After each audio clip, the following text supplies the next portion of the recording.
Someone, and you know who you are, sent me a video in a YouTube comment to prove to me that police are corrupt. Now, this video is of a Port of Seattle police officer named Greg Anderson expressing frustration about the COVID lockdown situation, but it might not be from the angle that you would expect from a police officer. So we're going to take a look at the video and hear what he has to say.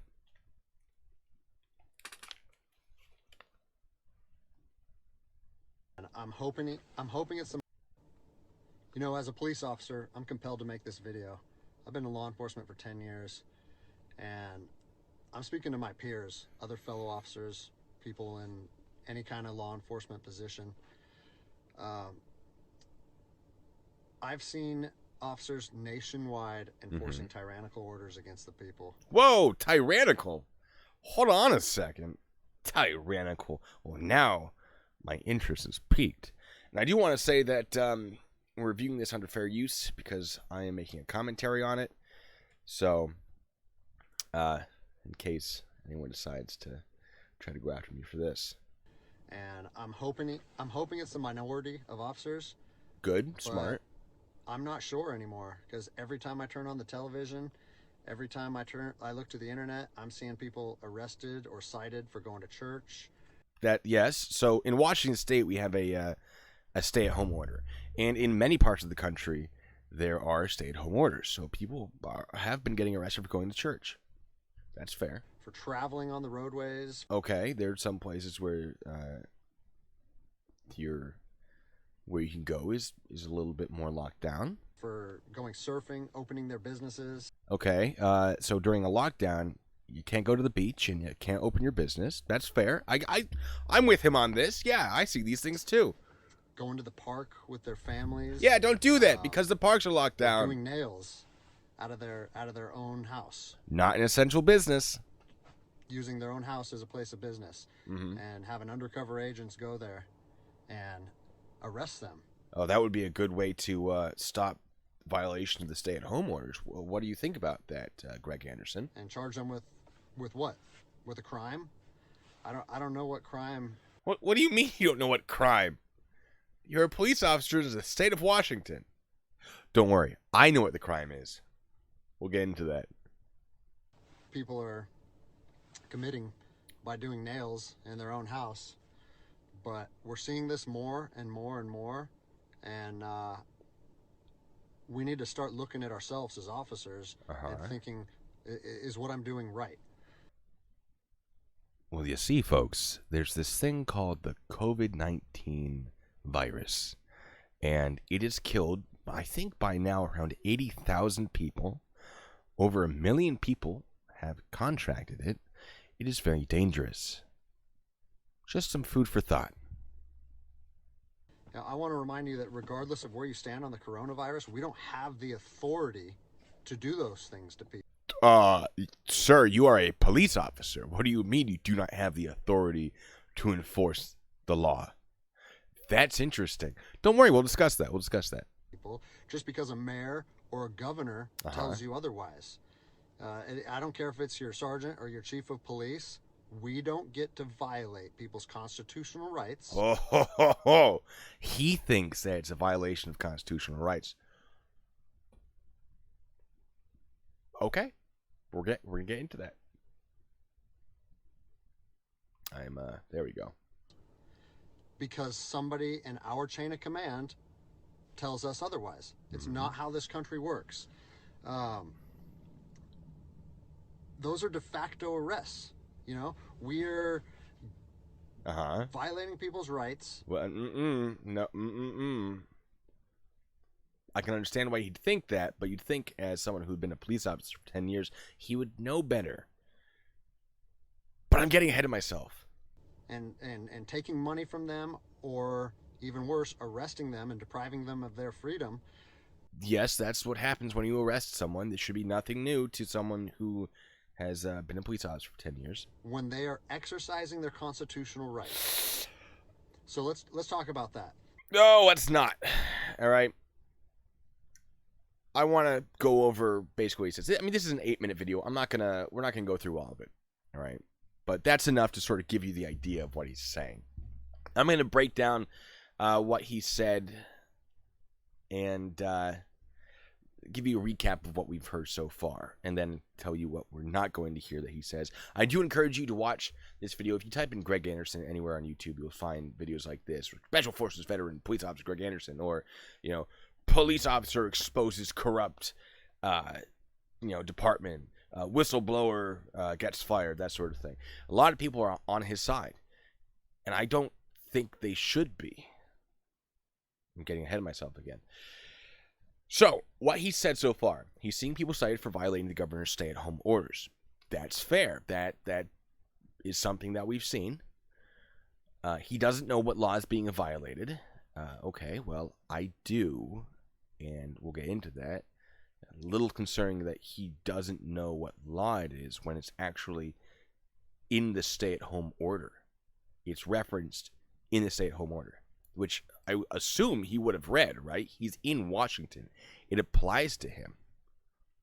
As far as the video volume, it doesn't go higher than that. This is actually, it's weirdly quiet. Otherwise, of course, I would.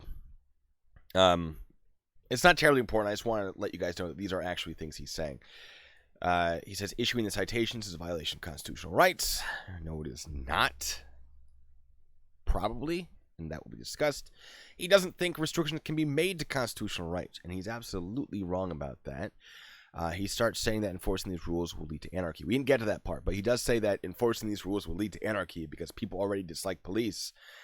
Well, it doesn't help when the police are spreading misinformation about themselves, right? He is spreading bad information about the police and saying, yeah, anarchy, man. You're part of the problem right now. Come on, son. We're not going to discuss everything, though. I do want to say that he compares the police to Gestapo forces of Nazi Germany. Although the context of that isn't actually bad, because he's referring to pulling people over for no reason to check whether or not they're traveling to a place of business, places that are allowed by the stay-at-home order. That's fair. I would not have phrased it like that. But he also brings up his time in the special forces, saying that police actually have no authority other than a badge and a gun, which is not really true. I mean, look at the Ruby Ridge massacre, right? Father and son shoot a police officer, and oh boy, did they show their authority, the police, when they responded to that.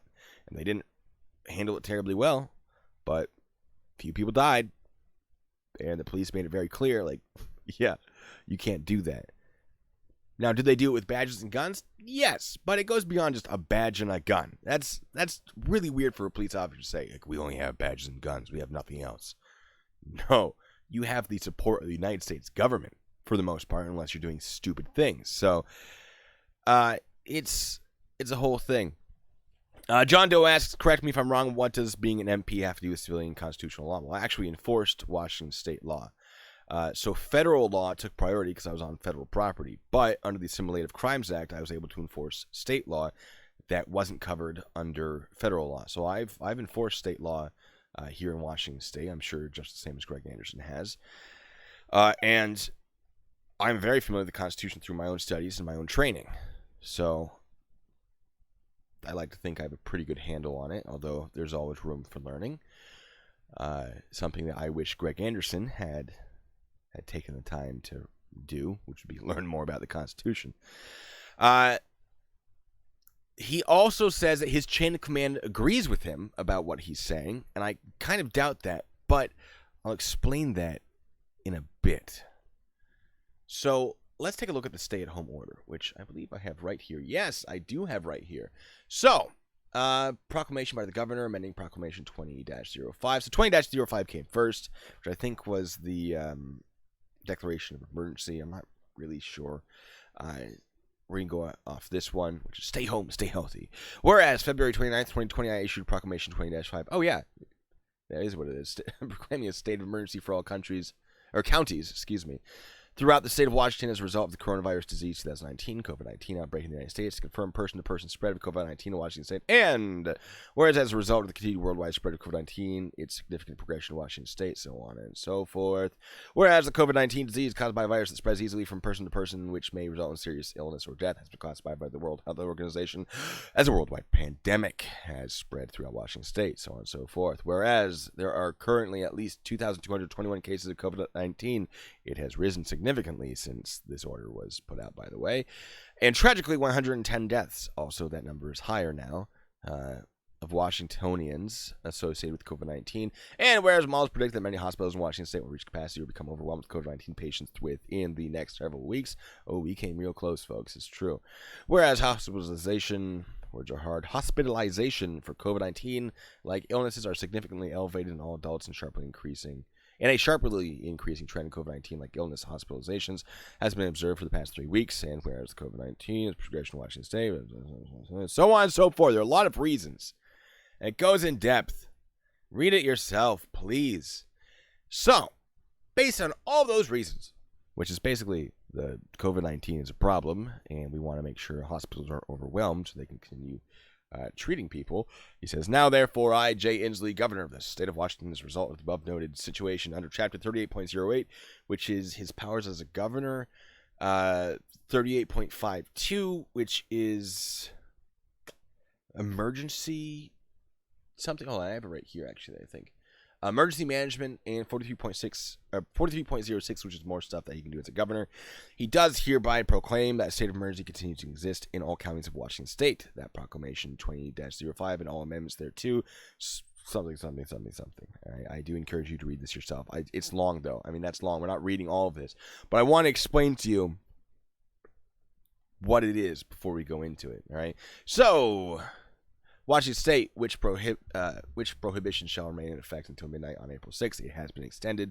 Unless extended beyond that date, hey, it has. All people in Washington State shall immediately cease leaving their homes or place of residence except one to conduct or participate in essential activities. So, things not like nail salons. That's not an essential activity or business. And or two, for employment in essential business services. This prohibition shall remain in effect, so on and so forth. To implement this mandate, I hereby order that all people in Washington State are immediately prohibited from leaving their home or place of residence except to conduct or participate in essential activities and or employment in providing essential business services. So, essential activities, what are those? He explains it. Obtaining necessary supplies and services.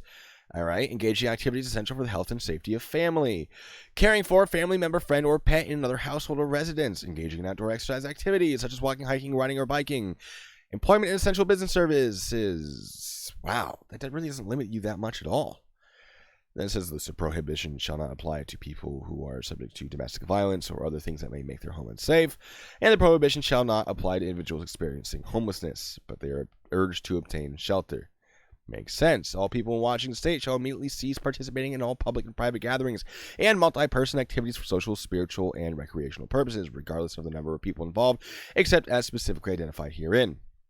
So such activities to include civic, public, leisure, faith-based, or sporting events, parades, concert festivals, conventions, fundraisers, and similar activities. Interesting. To implement this mandate, I hereby order that all people in Washington State are immediately prohibited from participating in public and private gatherings of any number of people for social, spiritual, recreational purposes. This prohibition shall not apply to activities and gatherings solely, including those people who are part of a single household or residential living unit. I hope you guys are keeping up because this is a little wordy, and I am reading it kind of quickly, but that's because there's so much of it. Effective midnight, something, all essential businesses closed down, so on and so forth. A phrase that is quickly becoming overused in this stream. So, I don't know, there's a lot more. That's just basics. I'm just covering some of the important stuff. Violations of this order may be subject to criminal penalties pursuant to RCW 43.06.220. Subsection 5.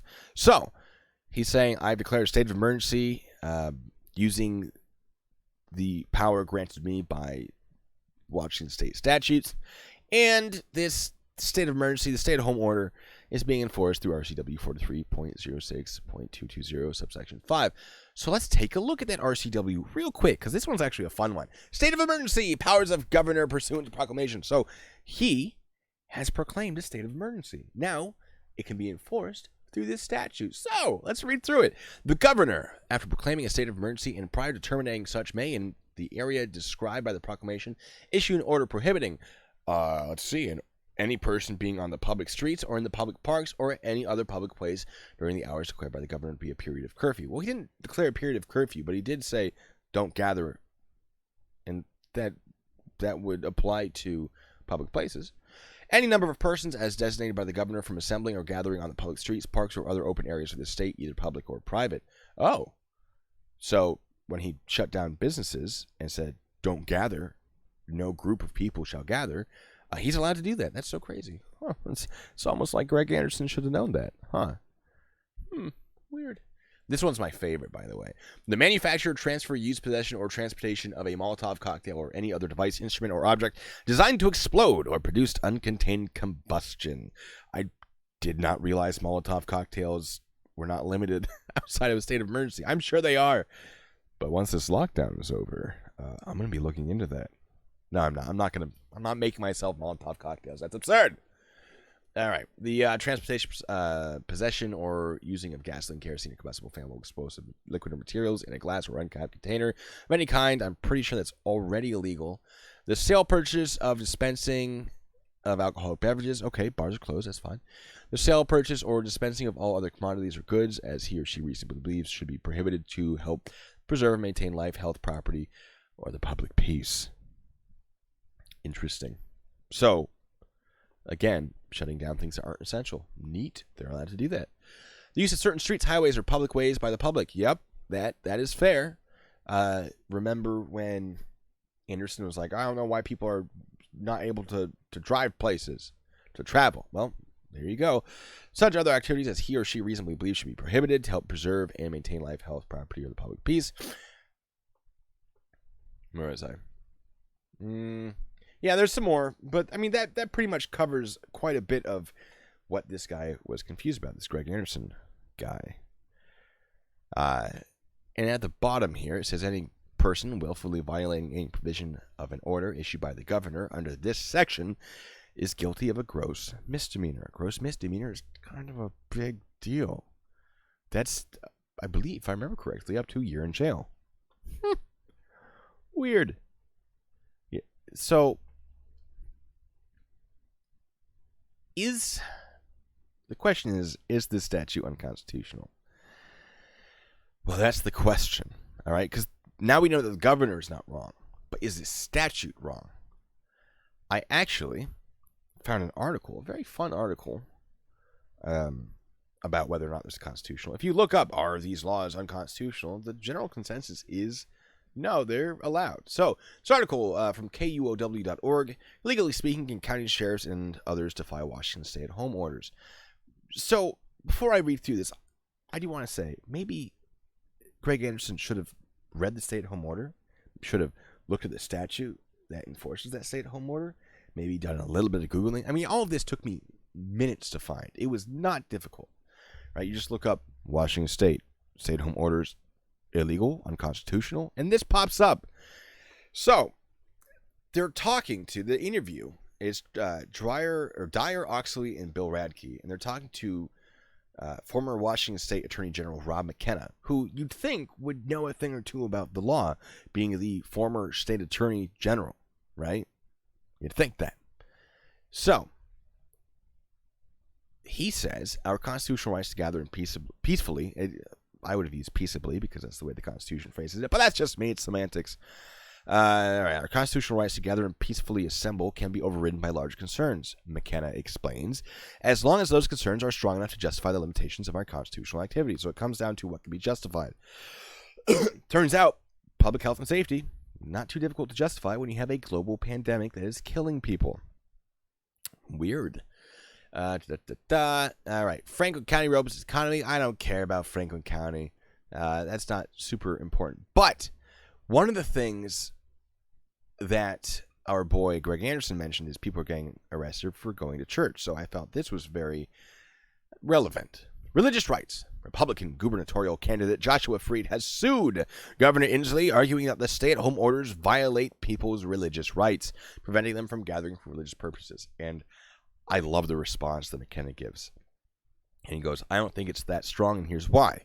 The test you apply to a government action to decide whether or not it violates the free exercise clause is whether or not the religious activity or the religion itself is being targeted. When you promulgate, that's a fancy word, a law or regulation that applies to everybody, and it isn't targeted or targeting religion in particular, it's legitimate when it's in the nature of protecting public health and safety. And I'm the best example ever. Maybe not, but I loved it. For example, churches are required to construct their facilities under certain fire safety codes. Those apply to everyone. They can't claim it's a violation of their constitutional rights if they have to install a sprinkler system because it's a requirement that applies to all buildings of a certain size. It's such a great, are you serious? Of course it doesn't apply to religion, so of course it's not unconstitutional. Practice your religion in your home. You're not being stopped from practicing religion. Read the Bible. You're fine. We're not taking your Bibles away. Just go through some scripture. Read the... I'm using Christian religion for this because that's what I'm more familiar with. But, do your daily prayers if you're Muslim. No one's stopping you from doing that from inside your own home. You just orient yourself towards Mecca. You're good to go. I think that's how it works. I'm sorry if I offended anyone by getting it wrong. But this is a fun thing, though, that's not super relevant. It's kind of relevant. Snohomish County Sheriff has decided that they will not enforce the order. And they can do that because it really comes down to officer discretion, right? So they can't say that a law is necessarily unconstitutional, or maybe they shouldn't unless they're actually sure that it is. But they can decide whether or not they're going to punish someone for it. That's up to them. And that's what's discussed in this. So law enforcement officials such as sheriffs often make decisions on how to implement the law, who to investigate, who to arrest, and who to refer for prosecution. So can they refuse? Yes, but should they make videos saying that the orders can't be followed at all? Probably not. It's good, right? Let me check my comments real quick. Let's take a quick break. Someone was asking for my Discord. I will happily share that because we're having a good time. Invite people. Are we enjoying this so far? Are we having a good time? I'm going to keep going. I got an entire 5-page script written. There you go. Discord's in the chat now there, by the way, for those of you who are curious. Oh, no, that officer's riding a desk pending termination. We'll get to that. It's so fun. I mean, it's not good. I don't like that that happened to him, but all right. So that's the legal interpretation of the former state prosecutor. Now let's take a look at my interpretation of the constitutionality of the stay-at-home orders. First, we've got the 1918 stay-at-home orders that were issued pursuant to the spread of the Spanish flu. So there is a historical precedence to this type of thing. But was that lawful? If we keep going back in time, we do find a few Supreme Court cases that discuss laws surrounding quarantine. So we have Gibbons versus Ogden, a case from 1824. The Supreme Court ruled that the 10th Amendment allowed states to enact quarantine laws. And in Compagnie Française de Navigation à Vapeur versus state... Sorry, I don't know, the French is stupid. Hold on, I think it's got covered. All right. We're going to say that again. In Compagnie Française de Navigation à Vapeur versus State Board of Health, Louisiana, a Supreme Court ruling from 1902, the Supreme Court confirmed that certain quarantine laws created to protect against yellow fever were not unconstitutional. In the past, I've also used Ward versus Rock against racism to establish how time, place, and manner restrictions can be applied to First Amendment activities in a traditional public forum. So we have a whole bunch of stuff already that kind of should have made him think, all right, the states can enforce quarantine laws. Restrictions can be made on certain First Amendment activities under the right circumstances. But there's one case that negates the need for all of these other cases. It's so good. Jacobson versus Massachusetts. Has anyone heard of that? No? Oh, he hasn't. I promise you that. I promise you Greg Anderson is not familiar with this case, although he should be if he's going to claim that these stay-at-home orders are unlawful. Because oh my goodness, does it really sort of dispute everything he's saying. In 1905, the Supreme Court more or less stated that the individual rights of a citizen do not supersede the rights of a state to protect them. You see, a resident of Massachusetts refused to get a state-mandated... I just had a stroke and none of you did anything about it. You should be ashamed of yourself. The resident of Massachusetts refused to get a state-mandated vaccination against smallpox, of which there was a bit of an epidemic at the time, which led to the absolute gem of a case that we're about to go through. There are some great quotes from it, and I'd like to read some of them to you. After each quote, I'll break it down in the manner that I, as a police officer, would have interpreted it, which we would hope would be similar to the way that Greg Anderson, as a police officer, would have interpreted it. I do encourage you, as always, to read the full case yourself for context, because, hey, maybe I'm wrong. First quote. The police power of a state embraces such reasonable regulations relating to matters completely within its territory and not affecting the people of other states, established directly by legislative enactment as will protect the public health and safety. Now, my breakdown of that is this is exactly what the stay-at-home order is. It is a reasonable regulation issued in accordance with pre-existing legislation and enforced by the state's police power. Crazy, right? Next quote. The liberty secured by the Constitution of the United States does not import an absolute right in each person to be, at all times and in all circumstances, wholly freed from restraint, nor is it an element in such liberty that one person or a minority of persons residing in any community and enjoying the benefits of its local government should have power to dominate the majority when supporting their actions by the authority of the state. Essentially, just because you want to do something that is prohibited by law, it doesn't mean you can do it, especially when only a minority of the community agrees with you. Sovereign citizens, take note. The authority of the state to enact this statute is to be referred to what is commonly called the police power, a power which the state did not surrender when becoming a member of the Union. We're in the next quote, by the way. Under the Constitution.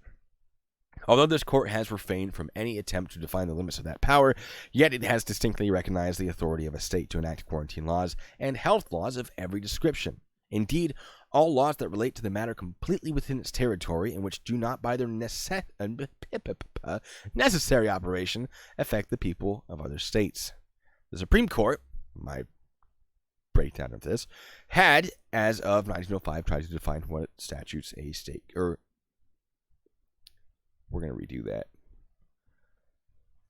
My interpretation of that is that the Supreme Court had, as of 1905, tried not to define what statutes a state could enact. However, the Supreme Court made it clear that a state can enact laws relating to health and quarantine.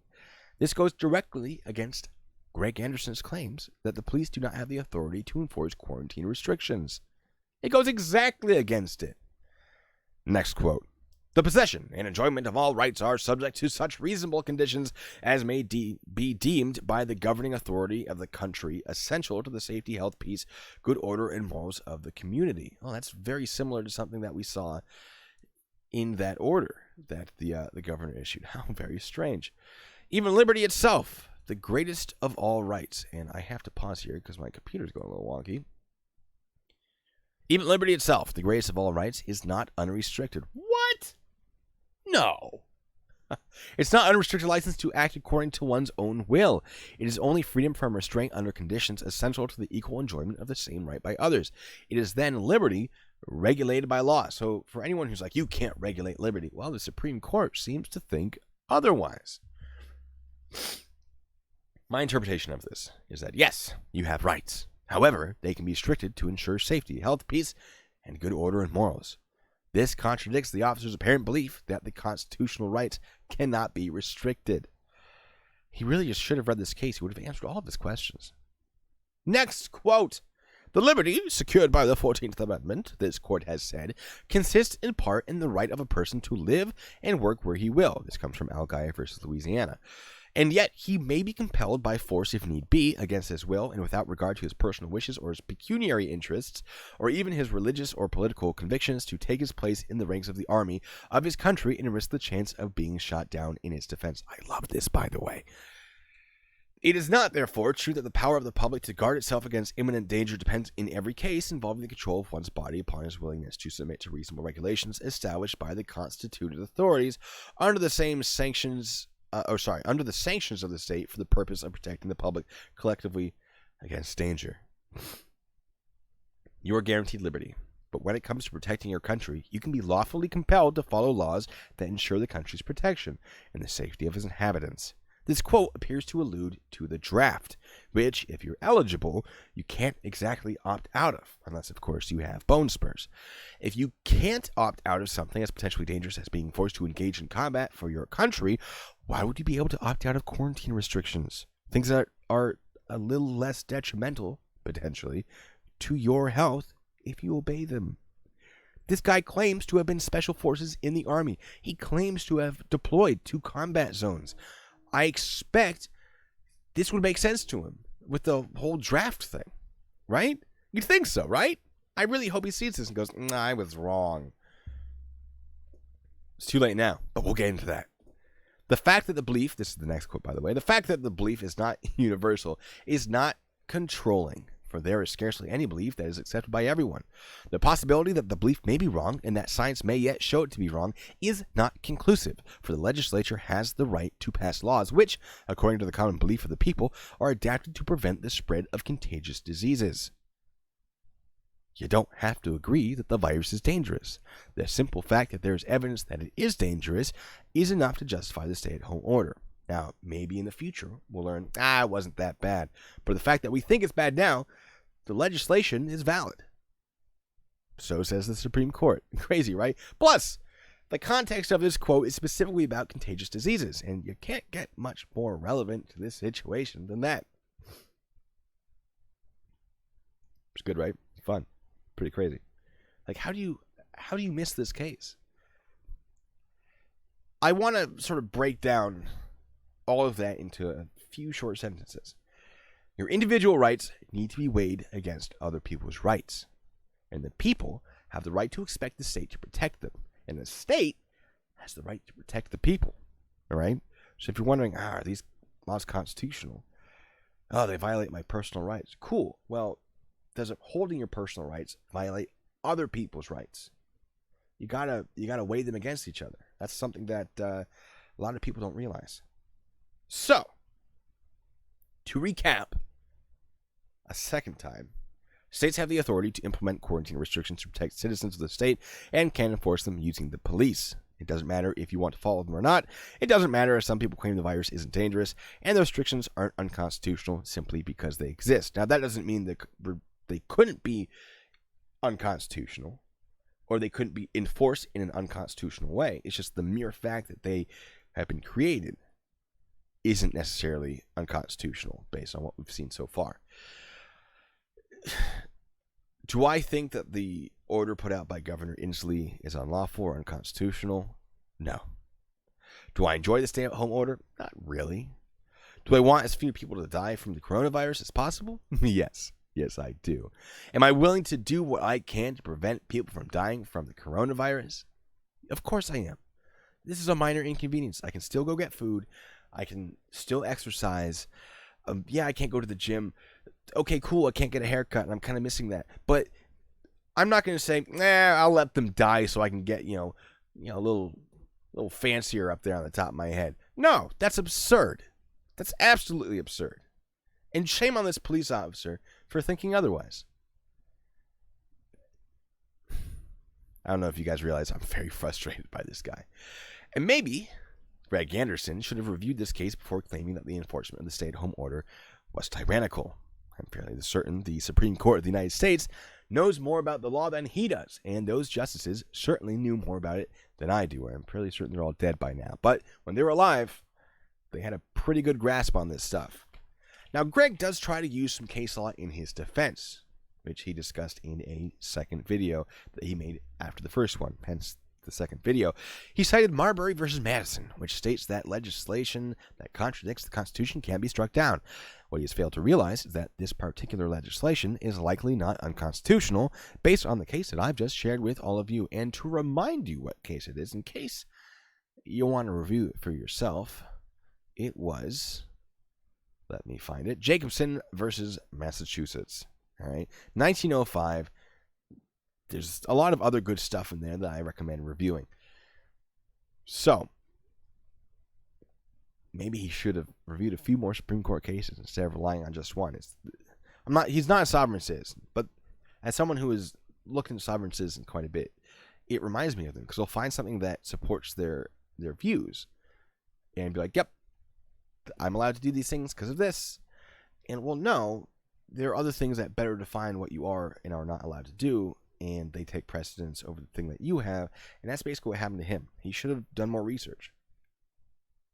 I did a bunch of Googling about this, and that's all it took, a bunch of Googling, because other people had done the work on this, and they went, yeah, you can check out these cases. I went, oh, I'll check out those cases. Cool, thanks, guys, for putting together this article that references all of these. And I read the cases, and I went, oh, yeah, no, it does. It is bad, right? And he could have just done that. He could have done that. That would have been so easy for him, but no, he wanted to rely on a Supreme Court case that is applicable, but not as well as he thinks it is. So, in his second video, Greg stated that he had been placed on administrative leave pending termination after refusing to take the video down, which doesn't surprise me. If you refuse to do your job, why would your employer want to keep paying you? To make it clear that you don't understand how to do your job, specifically how the Constitution works, why would you still be allowed to enforce the law?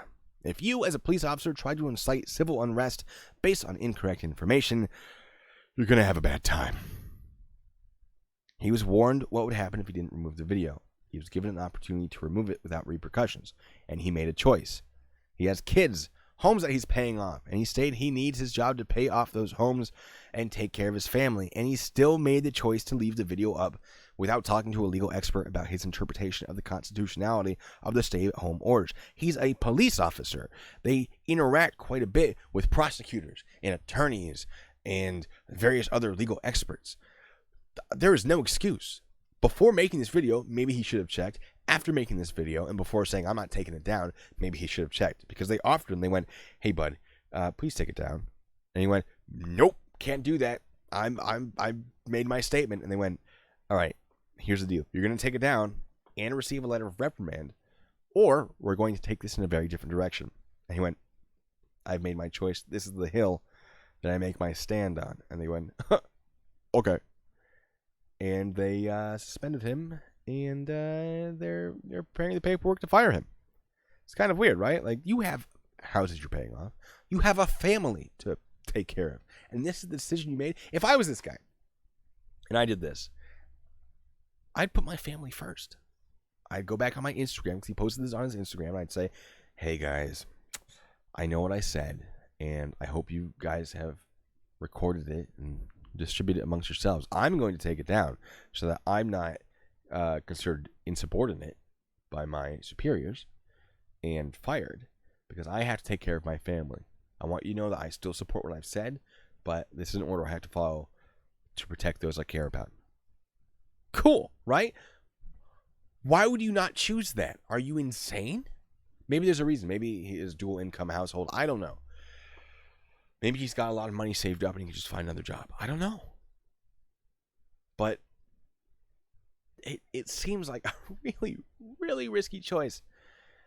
Now, he does claim his chain of command support of the videos, that after he put it up and he gotten a significant number of views, whoever was in charge of him was like, wow, I really appreciate you, saying how you feel about this. All right, maybe that happened. But based on the fact that he is now facing termination, I'm thinking that maybe his department overall didn't share that view. In fact, they told him, like, look, bud, you can't be a Washington State police officer if you're not going to follow the lawful orders of the governor. The lawful orders. You don't have to follow. If the order is unlawful, great. But these are lawful orders that you have to follow, or you will not be employed by us. That's how it works. You want to keep making money? Working as a police officer? You've been here 10 years, dude, and you must like it. You got to actually do your job. And he didn't. And he appears to have been very wrong about what he stated, and he made a choice. And now we have all these YouTube videos about him saying, oh, this man is exposing corruption. What a hero, No. He didn't do his research. He made a statement, and then he was given the chance to remove the video without repercussions, and he refused. Then he was given the chance to remove the video with repercussions, and he refused. And now he's getting fired for it. He's getting fired for insubordination. That makes sense. And we've seen that entire case, Jacobson versus Massachusetts. And it really seems to indicate that the state can enforce restrictions to constitutionally protected activities based on, public health and safety. It really seems to indicate that, doesn't it? Maybe it's something he should have brought up or reviewed before he got fired. So, what are your questions? What thoughts do we have about this? Put the chat up.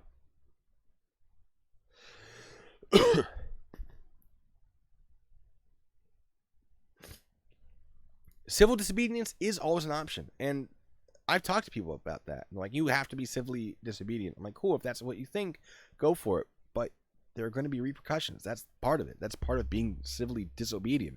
You know that you're doing the wrong thing, and you know that there are going to be repercussions, and then you're going to try to fight those repercussions. Cool. So don't complain. Don't complain that there are repercussions to an activity you know to be unlawful. No, I'm not on the side of the officer on this one.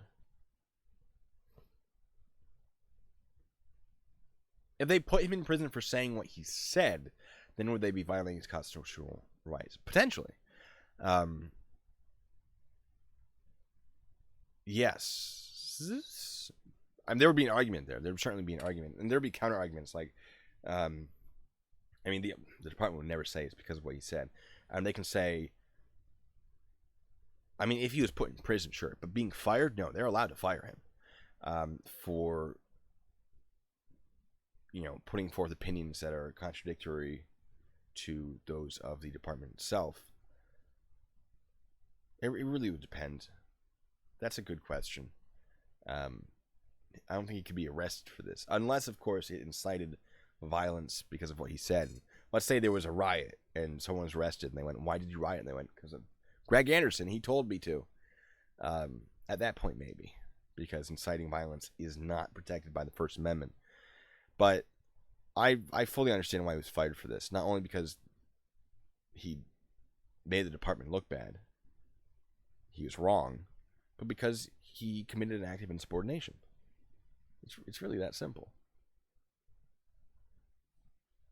So I'm not saying that rights cannot be violated by the stay-at-home order. I'm saying that it's been implemented in a way that does not appear to violate people's rights. And when enforced correctly, it shouldn't violate people's rights. But the mere fact that you can't go to church, not a violation of constitutional rights, as far as my interpretation and the interpretation of the former state attorney general. I don't think so, right? If your Bibles are being taken away, if your Korans are being taken away, cool. Yeah, that would be a problem. But you can do your own thing. You can live stream mass. You Catholics, people are doing that.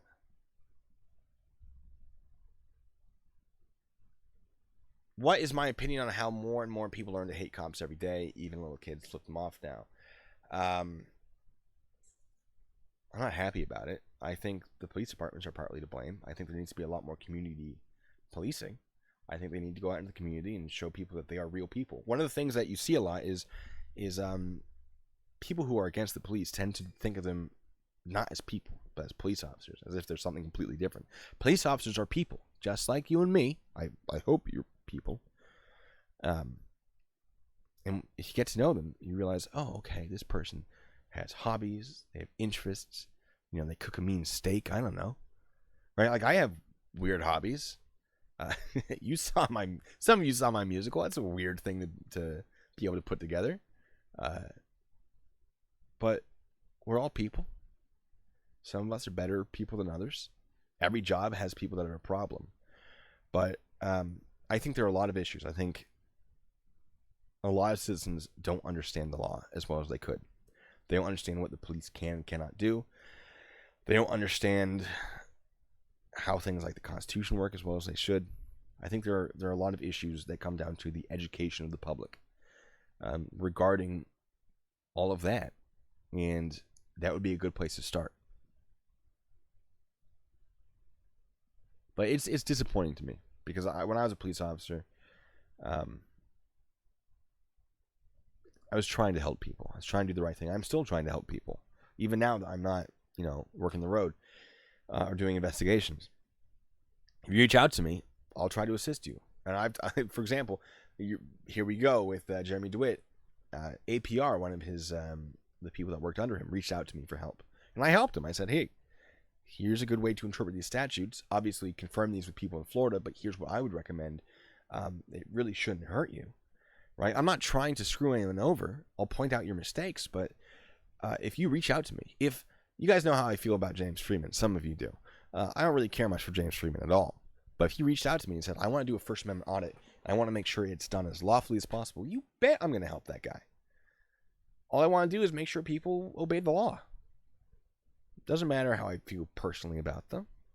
If you come to me with questions about the law, I will do my best to help you. Now, you shouldn't consider it official legal advice. It's more of a legal opinion, and it should be a good platform for you to do your own research. But it's a whole thing.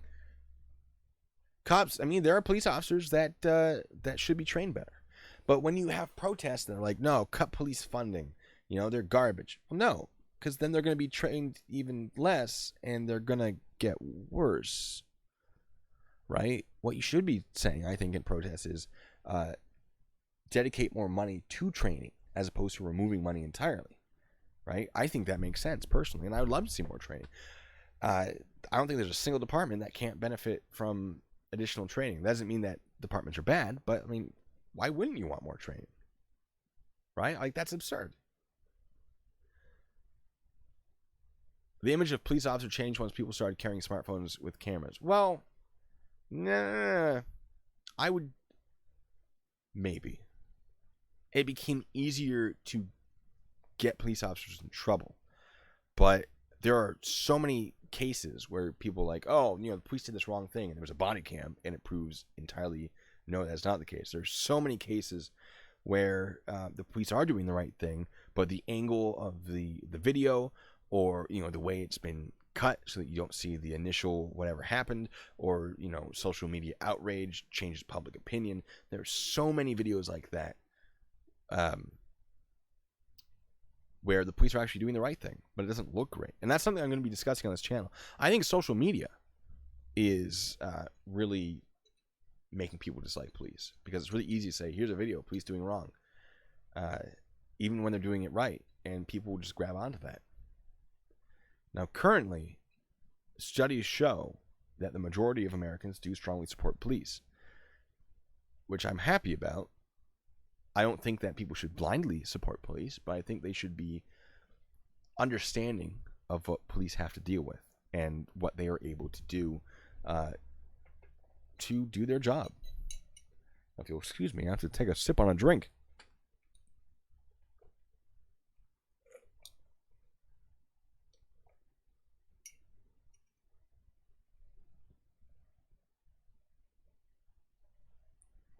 Paralegal on several failed to ID cases, and I promise you, if there is no reasonable suspicion that the police department can prove in court, it's a payday. Well, of course, you need reasonable suspicion. Of course. But at that point, the police should get more training on what they can justify as reasonable suspicion. Have I been shot by the SWAT team yet? No, I had to reschedule that. Because I was working a schedule that didn't allow it, unfortunately. So I'm waiting for them to do that training again. It's going to be good. I can't wait to shoot some SWAT. Now, of course, in a training environment, someone's going to take that out of context, and I'm saying this now as my legal defense in case it comes up. I was invited to participate in a SWAT training event where I was going to be the bad guy, and they were going to enter a building and secure hostages, or I don't know what, but we're going to use sim rounds, which are chalk rounds, which are very painful, but I was going to have fun, give them a run for their money.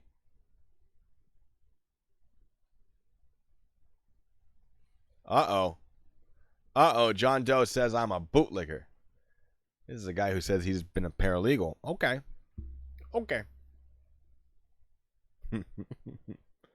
Cops hate cameras because cameras only show the truth. Cops love body cameras.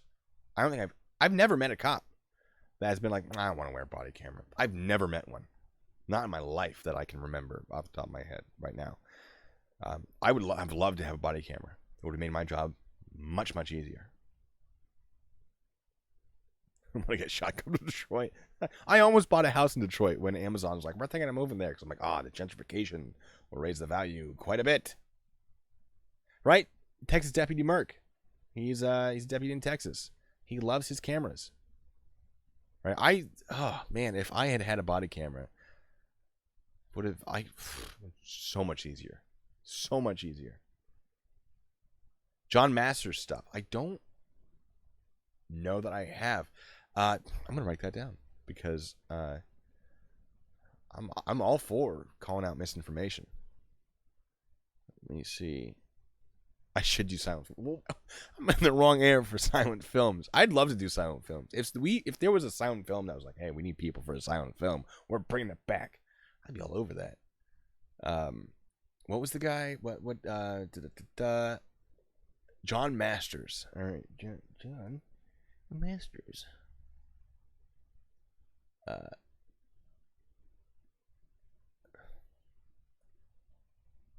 Don't mind me, folks. We're in the part of the stream where we've discussed all the good stuff, but you're still here. Just so you know. All right, there we go. Where was I?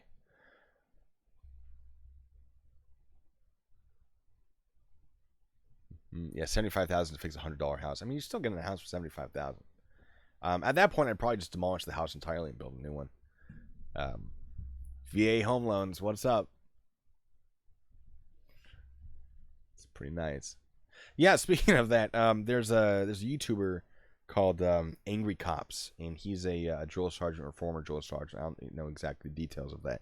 He's a soldier, staff sergeant maybe, and he's a lot of fun. Some of his stuff is a little political, so if you're sensitive to that, but he bought he has a series of like, we bought a crack house, and it's just him going through like, what did I do? Why did I buy this? This was a terrible decision. John Phylax. We're looking that guy up. Heck yeah. Oh yeah. Yep. A lot of bootlickers in this chat. Well, John, I wish I knew what to tell you. There are people here that support the police. Now, of course, I don't think that you should blindly support the police, but I'm happy for the support.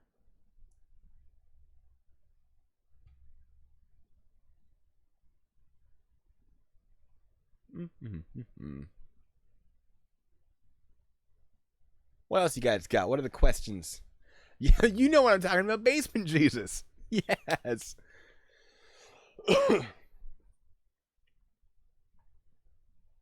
Yeah, no.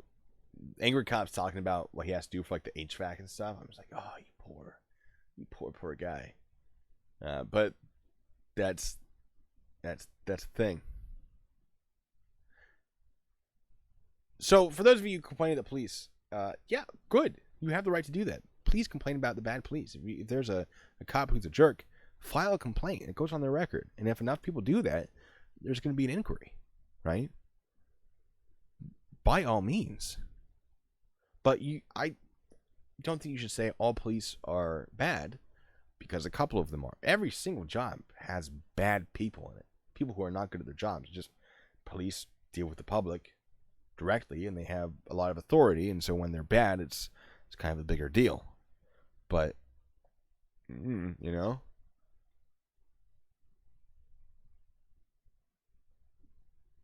dark or red mulch? Ooh, I think that would depend on the landscaping, right? I think there are situations where both are good, depending on what color palette I want. As long as the mulch is being kept fresh, because, old mulch. Yeah. Not that I know much about mulch. Why do the police and military try to cover up their BS? Everyone tries to cover up their BS. The police and military are not unique. I don't agree with it. I think that if you're going to do something, you should stand by it. But literally every single profession covers up their shenanigans. Every single one. So, I mean, I'm not saying that it's right for the military or police to do it, or for anyone to do it. And I understand the concerns, but don't think that they're the only ones.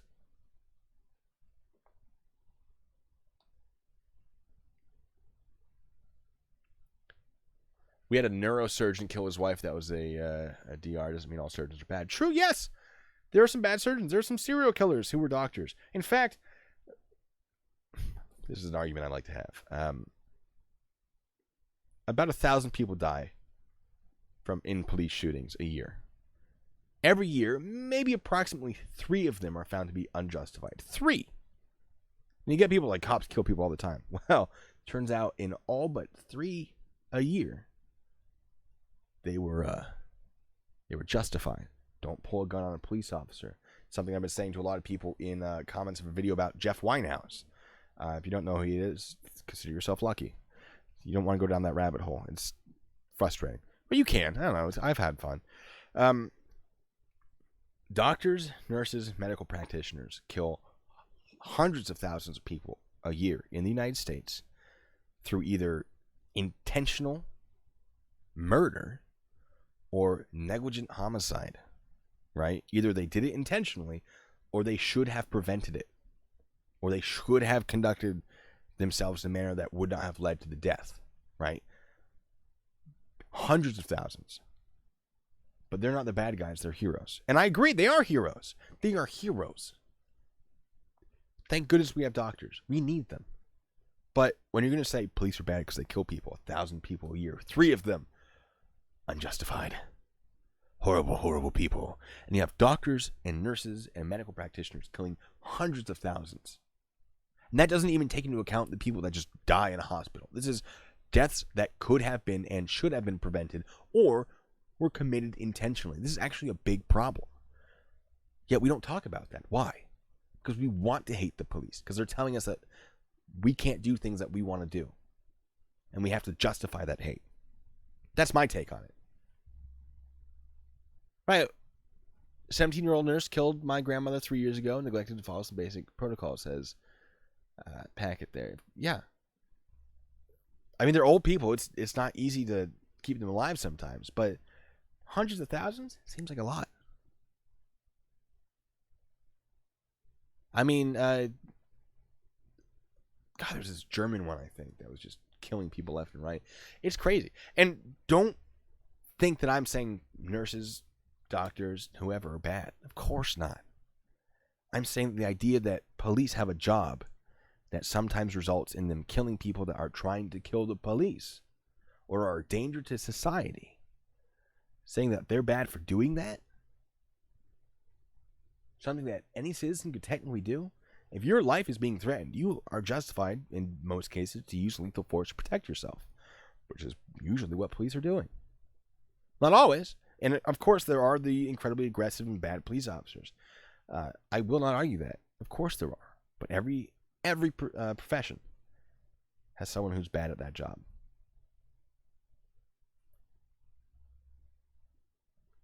Yeah. What Texas Deputy Merck is saying. If people knew what we had to go through after discharging a firearm on duty, they'd quickly see that we in no way, I assume, want to use deadly force. It's something we hope we never have to do. That's true. I don't want to kill anyone. I was in the Army. I didn't want to kill anyone. Now, if I had to defend my life, of course. As military police, I didn't want to kill anyone. I've drawn my weapon on someone once.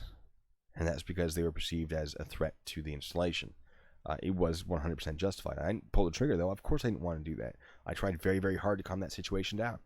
And was successful. Thank goodness, right? Police officers don't want to kill people. Generally. I'm sure there are some psychopaths that do. Some. Very, very few. Like, mind-bogglingly few.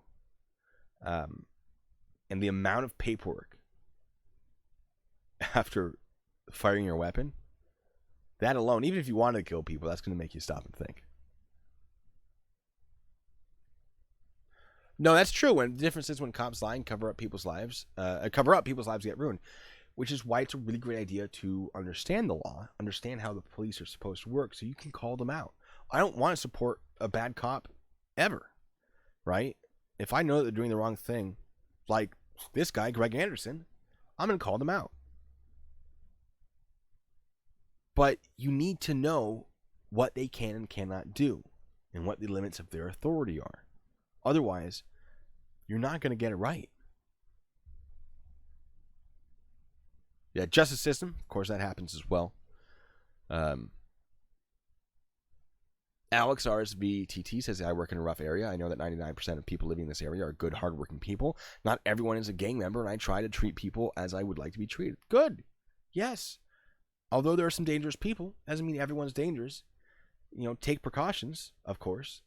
But that doesn't mean that you're in a war zone, fighting for your life necessarily. Now, I've never been to Detroit, so I don't know. I've never been to Compton. I don't know how that is. I know in the 80s, it was a pretty bad place. So if my lieutenant told you to take their guns, would you do it? That's what most people are afraid of. If the order was to take people's guns was lawful, yes, I would follow that order if it was lawful. And you better believe if we got that order, I'd be calling up the attorney and being like, hey, what are your thoughts on this? 100%. Why don't good cops expose bad cops more? That's a good question. And that's a very complicated answer. Part of it is because they understand, right? When you see a bad cop, it might just be a bad day. They might have just come from, a really bad domestic violence. It might have been, the murder of a child. They might just be having a bad day. Other police officers are going to understand that feeling, and they're going to say, I'll let it slide this time. Now, if it keeps happening, obviously that's going to be a problem. And usually that is reported, and it is noticed, and that officer does go see a therapist and that sort of thing, and they get help.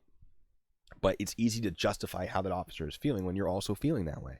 You're like, the citizens don't care about us. We're just trying to keep them safe. And they're, throwing drinks at us. Obviously, I'm going to be a little angry and yell a little bit, right? Now, if they're just arresting people left and right for no reason, that's going to get reported. Unless the entire department has an issue. We don't want to support bad police. They make us look bad. They undermine our authority. It's not great for anybody. Nobody likes it. It's just that sometimes you're not seeing the full picture, right? You might see an officer being really aggressive, but you don't know what they've been through that day. You don't know what they're going through at home. And it's not difficult in those situations where that officer is going through a really, really rough time. Just like, I understand. Maybe calm it down next time, dude. Like, all right, cool. And in some cases, it's easy to turn to the us versus them mentality. Like, oh, well, we're the police. They don't understand what we deal with. Shame on them. They're our enemy. If they're not with us, they're against us, which is an incredibly common thing. We see that in modern politics quite a bit, which I'm not a huge fan of. I'm not calling anyone out. A lot of people are doing it. Don't like it. And sometimes it's just, I don't know, it is a complicated thing. Let's look at Jeremy DeWitt again, because a lot of people are familiar with Jeremy DeWitt. Some of his employees are defending him. Why? Because they know him. Because they know that he's not really that bad of a guy. Yeah, he comes off as really abrasive. But from the people I've talked to, no, he treats people pretty well. Now, he'll lose his temper real quick, real fast. But he buys them coffee, he pays them, he gives them a job, and they support him for that. Now, there is a limit to how much they support him. But you see these people defending the company. You go, how can you defend that? Because they're seeing more than we are. And they're able to justify it through their own experiences. Each individual will justify something slightly differently. And that's a lot of it, what it comes down to. This blue line of silence. Does it exist in some places? Sure. Is it as much of an issue as a lot of people think? I don't think so. But I was military police. I didn't stay in an area for more than 2-3 years. That's one of the beautiful things about military police is you move around. You don't have time to build those connections to protect you from your stupid mistakes. So we're always on our toes and trying to do everything very, very correctly for the most part. Because we know that we're not going to have anyone to come to our defense because we don't know anyone well enough that's up above us. What were you saying about desecration of the flag?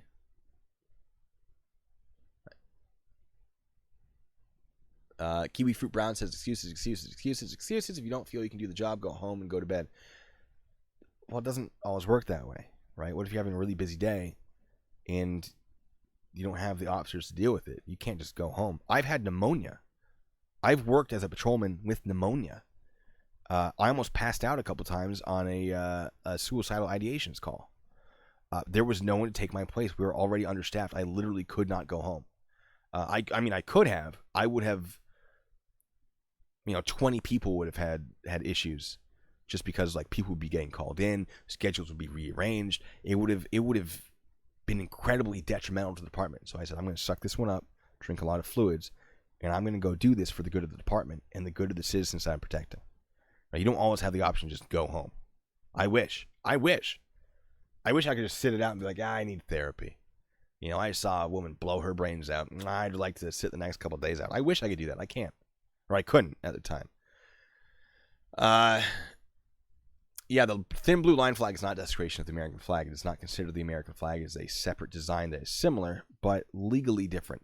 So the blue line, you can dislike it all you want. It is not desecration under federal law.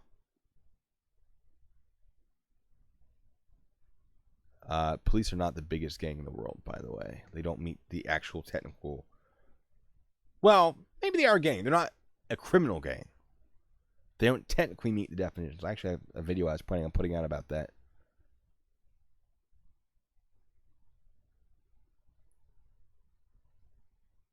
What else we got? We're going down this path. I'll keep going. Now, those of you in my Discord, they've brought up some police stuff, and they know that there are times where I'm absolutely against the police. If I see the police doing something bad, I'll try to give an explanation for their activities, but at the end of the day, I'll be like, yeah, I don't think this is acceptable. And my Discord folks can confirm this. They'll run videos by me and say, I think this officer is doing something wrong. And there have been many times where I said, yeah, they're wrong. Absent more clarifying information, that's unacceptable.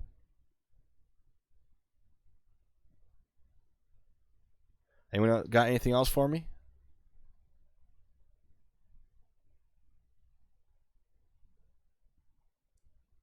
Little Rascals were a gang. Yeah, there you go. But were they a criminal gang, right? It doesn't really have much effect what you're saying unless they were a criminal gang.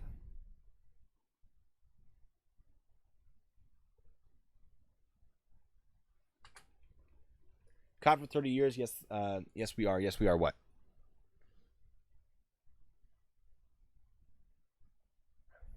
Bit of a delay. It's well, yeah. No, the Discord is mostly arguing now, but there have been times where people, every once in a while, someone will throw up a video.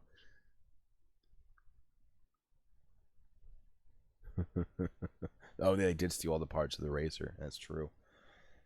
Well, folks, you heard it here first. Little Rascals is a criminal gang.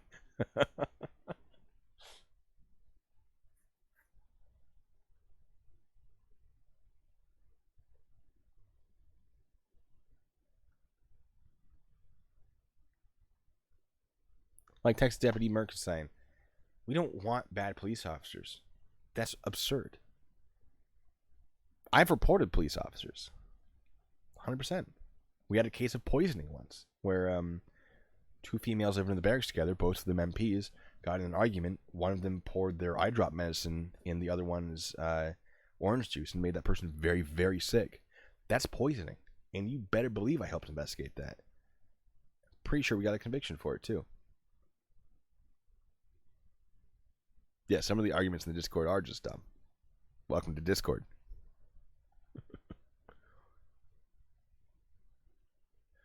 Tony, if you go on my my Discord, I'll link it again.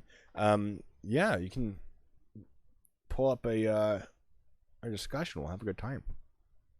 Let me get my Discord. Skablamo. Skadoodle.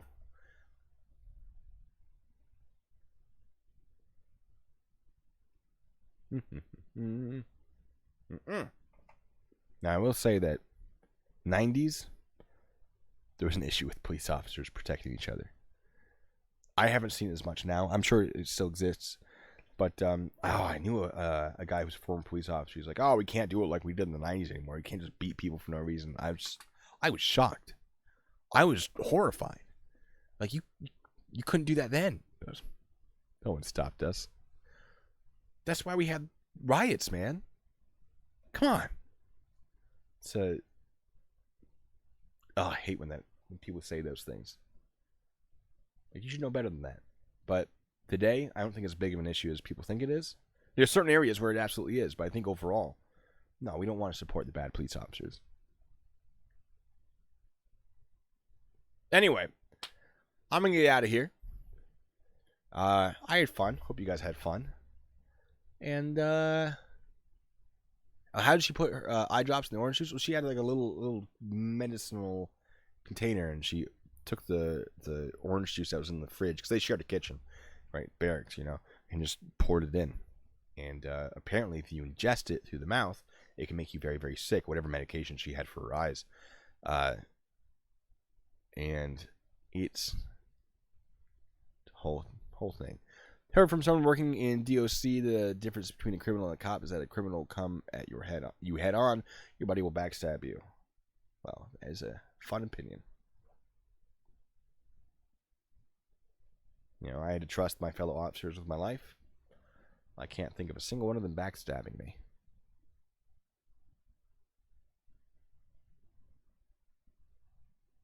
No, it would have been more than a saline solution. They don't meet the definition of a criminal gang. John Doe, you claim to have been a paralegal. You should know this.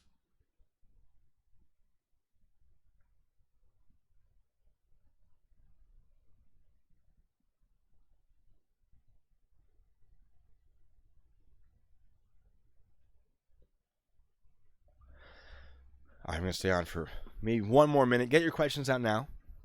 And then I'm going to get out of here. We're not going to take on Repo Man right now, Auditor Lyncher. Auditor Lyncher. We're not going to do that. Bleaching the officer's soda? Oh, that's horrible. That's real bad. Yeah, you can't do that.